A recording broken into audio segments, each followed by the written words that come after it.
Every now and then at Lloyd's we get a great classic car and always get in and rave on how tremendous they are. But this one really is the best, and probably the best we're ever going to have. The car was built for Kevin Bartlett and Spencer Martin. I'm Kevin Bartlett, ex-racing driver, and I enjoyed a lot of career wins. I had a lot of career failures. I enjoyed the racing very much though. My name is Ian Tate. I was chief mechanic from 69 to 76 when I left.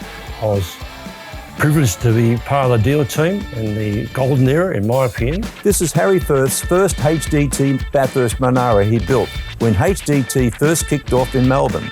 He was given the job by General Motors to win Bathurst, and this is the very first car he built. Yes, it is full of history. It's one of our first efforts as the Holden Dealer Team.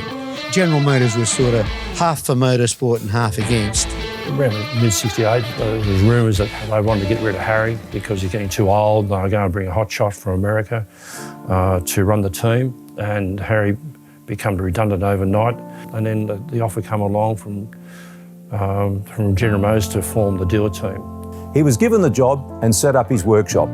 This was the car that was built.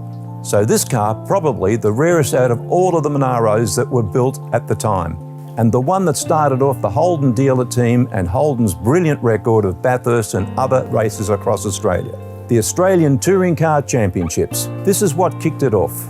Win a race Sunday, sell cars on Monday. It doesn't happen now. That actually happened. The sales of Monaros would have gone through the roof after Bathurst. Because those self-same cars that we drove at 125, 128 miles per hour at Bathurst down the straight, you could go to the local Bathurst dealer the next day and you could actually buy that car or a similar car out of the showroom and get it registered and drive away in it. They were powerful days. General Motors America, the competition department, built 3 race engines for us to use at Bathurst.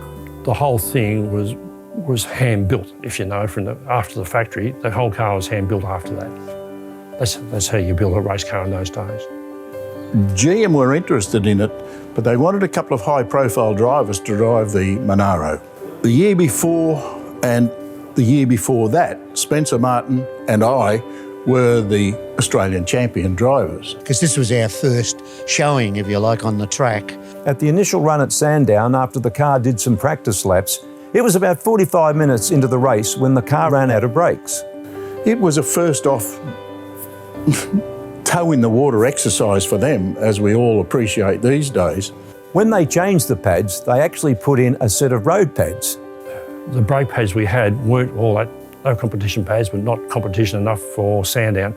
To drive them fast, to drive them as fast as what was required in a race, took a fair amount of gumption, shall we say, or nerve.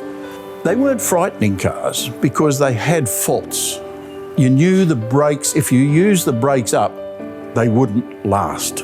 And until latter years, all of that evolved. The gearboxes got better, the brakes got way, way better, and tyres were very important. Those cars, you had to drive them according to the failures of the cars.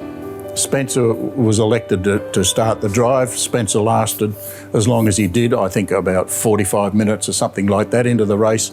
Had a brake issue, a very sudden brake issue, which he was able to actually throw the car sideways, get it across turn 1 backwards, into the Armco, and the tank split and boom. I looked up to Shell Corner and I saw Spencer go past us backwards through the fence. The brake fluid boiled, caused by probably the heating of the brake pads. And I saw this thing crash and catch fire, and I thought, oh my God. Harry's theory was if you move quick enough, you never got burnt. To my mind, it looked like Spencer Martin and I were the crash test dummies. At this time, the Holden execs were in the audience watching all of this and panicked. And Harry had a note come down from the grandstand saying, I want an answer tomorrow morning on my desk at 8:30 at Fisherman's Bend. Oh God, we're in trouble. We were race drivers, nothing terrified us. Harry took the car back to his workshop. They said, just pull it apart and find out what's gone wrong. What else can go wrong with these cars? Every nut and bolt. Harry took the car back after the race to repair it. What Harry found out later when he pulled the engine down was that the rings were wearing. We could see the problem, but we didn't know how to fix it. So Harry had some calls to the chief engineer at General Motors, and they said, oh, you should be using chrome molly-top rings. So they supplied some chrome molly-top rings, and I honed the bores. So we had a lack of air. We had poor brake fluid, we had poor brake pads, and we had no air going through it. So it was a recipe for a disaster. He had to bring all of his experience to play to make that the car to win at Bathurst. We went to Bathurst with a lot more confidence than we did at Sandown. And Harry soon got over the problem, you know. And If it hadn't have crashed at Sandown, they probably would never have found that out.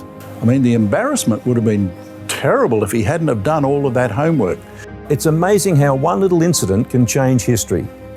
If this car hadn't have run out of brakes at Sandown, crashed, and then stripped down at Harry's workshop, there's no doubt they wouldn't have gone on to win Bathurst. And of course, he went on then to do all of those Bathurst victories. It started here, and it went on for many, many years.